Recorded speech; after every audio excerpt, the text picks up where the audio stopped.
أعوذ بالله من الشيطان الرجيم بسم الله الرحمن الرحيم وإذ قالت الملائكة يا مريم إن الله اصطفاك وطهرك واصطفاك على نساء العالمين يا مريم اقنتي لربك واسجدي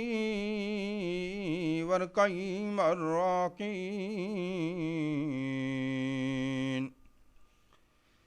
ذلك من أنباء الغيب نوحي إليك وما كنت لديهم إذ يلقون أقلامهم أيهم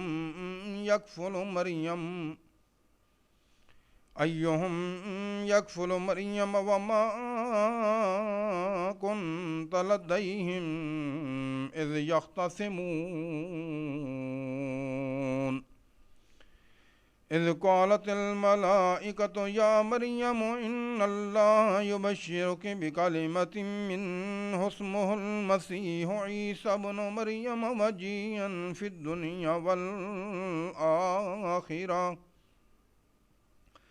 الدنيا والآخرة ومن المقربين ويكلم الناس في المهد وكهلا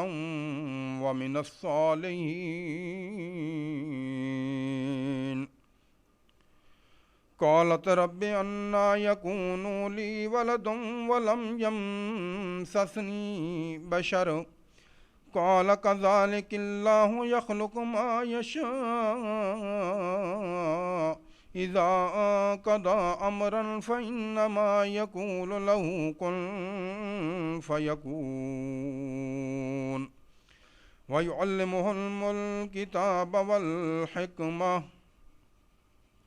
ويعلمه الكتاب والحكمة والتوراة والإنجيل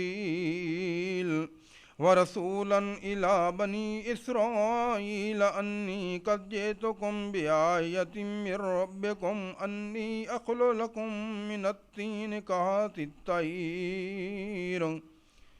كهات الطير فأنفخ فيه ويكون طيرا بإذن الله وأبرئ الأكمه والأبرص وأوحي الموتى بإذن الله وأنبئكم بما تأكلون وما تدخرون في بيوتكم إن في ذلك لآية لكم إن كنتم مؤمنين ومصدقا لما بين يدي من التوراة وحل لكم بعد الذي حرم عليكم وجئتكم بآية من ربكم فاتقوا الله وأطيعون إن الله ربي وربكم فاعبدوه هذا صراط مستقيم فلما أحس عيسى منهم الكفر قال من أنصاري إلى الله قال الحواريون نحن أنصار الله آمنا بالله واشهد بأننا مسلمون ربنا آمنا بما أنزلت واتبعنا الرسول فاكتبنا مع الشاهدين ومكروا ومكر الله والله خير الماكرين إذ قال الله يا عيسى إني متوفيك ورافعك إلي ومطهرك من الذين كفروا وجاعل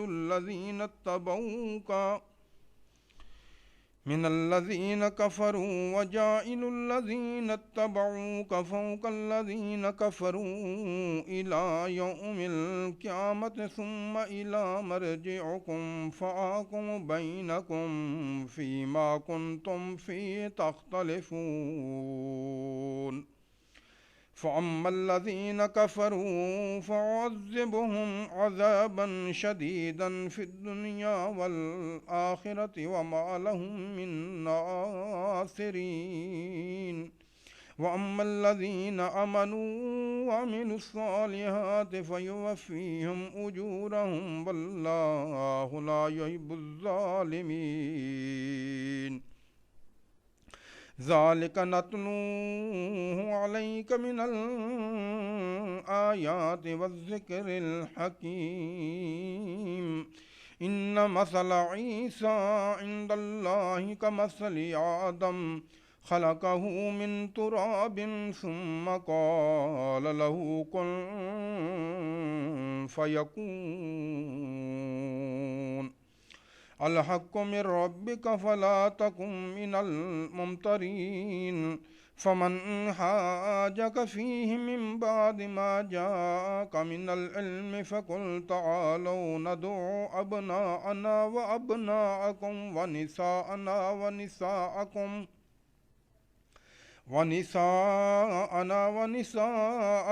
وأنفسنا وأنفسكم ثم نبتهل فنجعل لعنة الله على الكاذبين إن هذا لهو القصص الحق وما من إله إلا الله وإن الله لهو العزيز الحكيم فإن تولوا فإن الله عليم بالمفسدين صدق الله